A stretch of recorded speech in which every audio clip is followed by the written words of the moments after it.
Hello दोस्तों, आज मैं आपको जो कहानी सुनाने जा रहा हूँ उसका नाम है एक विधवा माँ। मुझे बेंगलोर में नौकरी लग गई है, 20 दिन बाद निकलना पड़ेगा। गौरव ने अपनी माँ विभा को कहा, चलो अच्छा है, तैयारी आज से शुरू करनी पड़ेगी।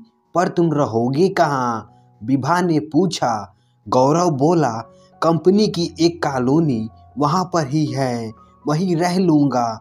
ठीक है। आरती अपने भाई के यहाँ गई है, वो वहीं खाना खाएगी।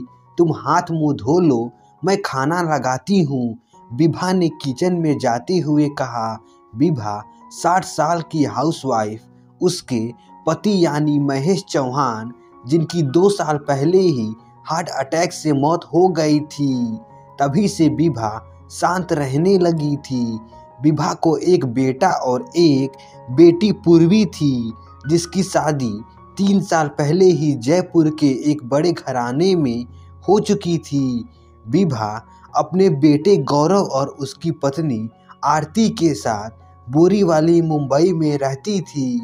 महेश के जाने के बाद मानो उसकी लाइफ निराश हो गई थी। अब बेटा भी जा रहा था। गौरव ने बहुत मनाया कि वो भी उनके साथ बेंगलोर चले, लेकिन विभा ने मना कर दिया। वो यहीं रहना चाहती थी, अपने पति की आखिरी निशानी यानी उसके घर में, जिसको महेश ने कंपनी में से लोन लेकर बनाया था। घर नहीं, दोनों ने सपनों का महल खड़ा किया था। घर की एक एक चीज से महेश की याद जुड़ी थी। विभा भी इसी घर में अपनी आखिरी सांसें लेना चाहती थी। ऐसे में वो घर छोड़कर कैसे जा सकती थी? 20 दिन कब बीत गए पता ही नहीं चला। विभा ने गौरव और आरती को भीनी आंखों से विदा किया। समय ने रफ्तार पकड़ी, महीने बीतते चले गए। कभी कभी पूर्वी का फोन आ जाता और कभी कभी गौरव का। 25 दिन हो गए थे गौरव का फोन आए।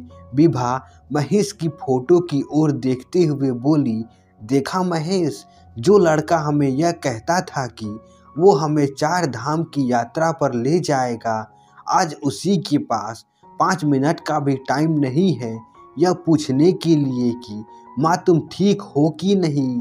थोड़े दिनों बाद अचानक पूर्वी और गौरव घर आए।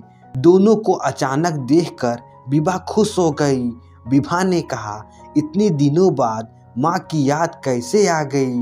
गौरव ने कहा, हम तुम्हें यहाँ से ले जाने आए हैं। विभा ने दोनों की तरफ देखते हुए पूछा, कहाँ? गौरव ने कहा, मैंने बेंगलोर में किराए का एक घर लिया है, तो बस तुम्हें वहीं ले जाने आया हूँ।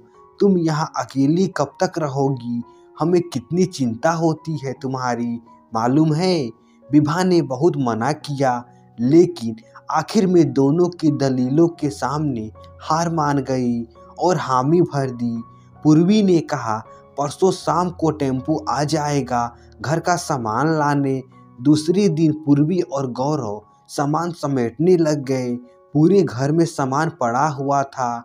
घर का सामान मानो छाती पे बोझ लग रहा था। खिड़की के पास खड़ी आराम से कुर्सी पर बैठी विभा सब देख रही थी। थोड़े सामान के बीच में से कुछ दिखा तो वह उठी और सामान हटाया। वहाँ पर एक टैडी था। मुझे यही टैडी चाहिए पापा, रोते हुए पूर्वी ने कहा, और महेश ने झट से वो टैडी खरीदकर पूर्वी के हाथों में रख दिया। विभा ने गुस्से से कहा, हर जिद पूरी करना जरूरी है, ऐसा कर तुम बच्चे को बिगाड़ रहे हो। महेश ने हंसते हुए कहा, अरे विभू, इसे जिद नहीं लाड लड़ाना कहते हैं। आज हम उनको लाड लड़ाएंगे, कल बुढ़ापे में वो हमें लाड लड़ाएंगे। माँ जी, ओ माँ जी। विभा चौंकी और अतीत से बाहर आई। उसने टेढ़ी नीचे रखा और कहा, कौन? यह भंगार बेचना है क्या? भंगार वाले ने कहा। विभा बोली, नहीं, कुछ नहीं बेचना, तिनका तिनका जोड़कर घर बनाया था, आज वही भंगार बन गया। अब बचे कुछ साल भी भंगार बन जाएंगे और वैसी भी एक बूढ़ी विधवा की जिंदगी भंगार से कम थोड़ी होती है। विभा सोचते सोचते घर के अंदर चली गई, फिर आराम से कुर्सी पे जाकर बैठ गई और फिर अपने अतीत में चली गई। मैं ऐसी जगह पे नहीं रहूंगी, यहाँ तो पूरे दिन मैं अकेली रह जाऊंगी। विभा ने महेश से कहा, हम तुम्हें अकेले रहने ही नहीं देंगे माँ। पूर्वी और गौरव ने कहा, माँ तो मेरे साथ ही रहेगी। गौरव ने कहा, नहीं मेरे साथ रहेगी। पूर्वी ने कहा और दोनों लड़ने लगे। ठीक है मैं दोनों के साथ रहूंगी बस। विभा ने दोनों को शांत करते हुए कहा, पर ऐसा कुछ नहीं हुआ। सब धीरे धीरे अकेले छोड़कर चले गए और विभा के आंखों में आंसू आ गए। महेश और विभा घंटों तक साथ में बैठे बातें करते रहते थे।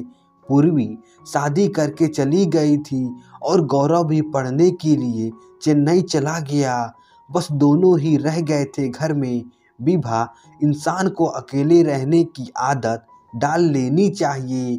हर कोई आपके साथ जिंदगी में नहीं होगा।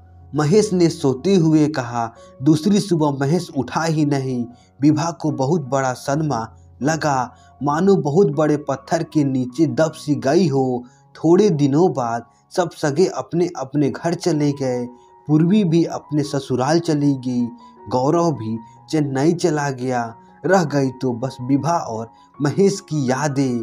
आज उसी यादों को समेटकर विभा को जाना था। माँ चलो टेम्पो आ गया, गौरव ने आवाज लगाई। विभा अभी भी आराम से कुर्सी पर बैठी थी। गौरव ने जैसे ही विभा को हिलाया, उसकी गर्दन एक और झुक गई, उसकी सांसें रुक गई थी। आखिर वही हुआ जो वह चाहती थी। उसके पति की आखिरी निशानी, उसके घर में उसने आखिरी सांसें ली। तो दोस्तों, आशा करता हूँ यह कहानी आपको अच्छी लगी होगी। ऐसे ही मजेदार कहानी सुनने के लिए हमारे चैनल को सब्सक्राइब कर दीजिए।